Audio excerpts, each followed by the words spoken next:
Hello everyone, তো এই ইকুয়েশনটার minimum value আমাকে বার করতে বলা হয়েছে। তো দেখো, এই মিনিমাম ভ্যালু হচ্ছে সামনের যে 10, ওই 10টাকে আমাকে দেখতে হবে, মানে সামনে যে সংখ্যাটা থাকবে সেই সংখ্যাটা তারপরের যে সংখ্যাটা অর্থাৎ 15 তার থেকে বড় না ছোটো। যদি ছোটো হয় তাহলে 10 প্লাস 15 আমি যোগ করে দেবো, অর্থাৎ সামনের সংখ্যা প্লাস পরের সংখ্যা ইকুয়াল টু তার মিনিমাম ভ্যালু আমি পেয়ে যাব।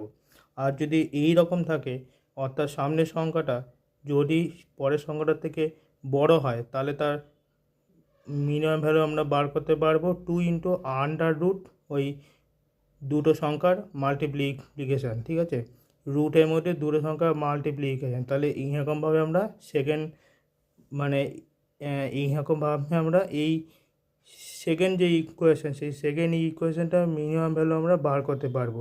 সো এই টাইপের অঙ্কগুলো আমরা এরকমভাবে সলভ করতে পারবো। Thank you everyone.